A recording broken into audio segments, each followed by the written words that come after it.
The Tale of Peter Rabbit by Beatrix Potter.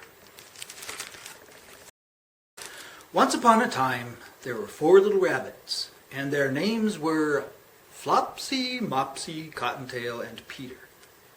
They lived with their mother in a sandbank underneath the root of a very big tree. "Now, my dears," said old Mrs. Rabbit one morning, "you may go into the fields or down the lane, but don't go into Mr. McGregor's garden.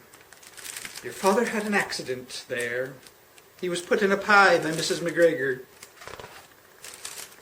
Now run along and don't get into mischief. I'm going out." Then old Mrs. Rabbit took a basket and her umbrella and went through the wood to the baker's. She bought a loaf of brown bread and 5 currant buns. Flopsy, Mopsy, and Cottontail, who were good little bunnies, went down the lane to gather blackberries. But Peter, who was naughty, ran straight away into Mr. McGregor's garden and squeezed under the gate. First he ate some lettuces and some French beans, and then he ate some radishes. And then, feeling rather sick, he went to look for some parsley.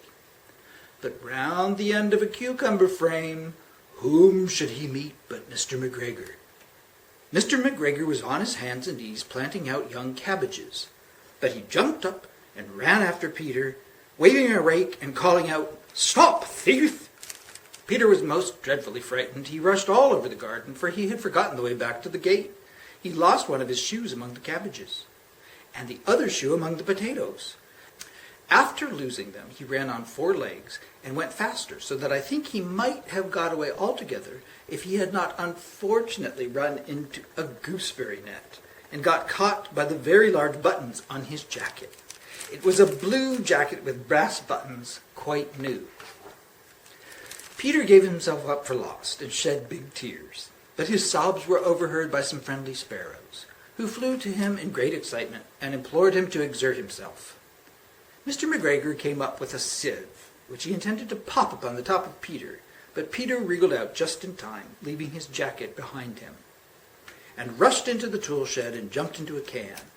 It would have been a beautiful thing to hide in, if it had not had so much water in it. Mr. McGregor was quite sure that Peter was somewhere in that tool shed, perhaps hidden underneath a flower pot. He began to turn them over carefully, looking under each. Presently, Peter sneezed. "Kerchoo!" Mr. McGregor was after him in no time, and tried to put his foot upon Peter, who jumped out of a window, upsetting 3 plants. The window was too small for Mr. McGregor, and he was tired of running after Peter. He went back to his work. Peter sat down to rest. He was out of breath and trembling with fright, and he had not the least idea which way to go. Also, he was very damp from sitting in that can. After a time, he began to wander about, going lippity-lippity, not very fast, and looking all around. He found a door in a wall, but it was locked, and there was no room for a fat little rabbit to squeeze underneath. An old mouse was running in and out over the stone doorstep, carrying peas and beans to her family in the wood.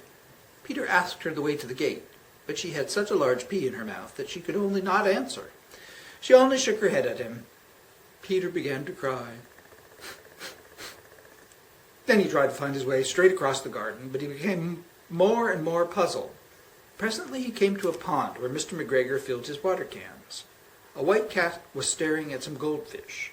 She sat very, very still, but now and then the tip of her tail twitched as if it were alive. Peter thought it best to go away without speaking to her. He had heard about cats from his cousin, little Benjamin Bunny.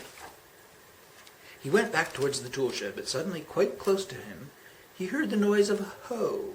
Scritch, scratch, scratch, scritch. Peter scuttered underneath the bushes. But presently, as nothing happened, he came out and climbed upon a wheelbarrow and peeped over. The first thing he saw was Mr. McGregor hoeing onions. His back was turned towards Peter, and beyond him was the gate. Peter got down very quietly off the wheelbarrow and started running as fast as he could along a straight walk behind some currant bushes. Mr. McGregor caught sight of him at the corner, but Peter did not care. He slipped underneath the gate and was safe at last in the wood outside the garden. Mr. McGregor hung up the little jacket and the shoes for a scarecrow to frighten the blackbirds. Peter never stopped running or looked behind him till he got home to the big fir tree. He was so tired that he flopped down upon the nice soft sand on the floor of the rabbit hole and shut his eyes. His mother was busy cooking. She wondered what he had done with his clothes. It was the second little jacket and pair of shoes that Peter had lost in a fortnight. I am sorry to say that Peter was not very well during the evening. His mother put him to bed and made some chamomile tea, and she gave a dose of it to Peter. 1 tablespoonful to be taken at bedtime, but Flopsy, Mopsy, and Cottontail had bread and milk and blackberries for supper.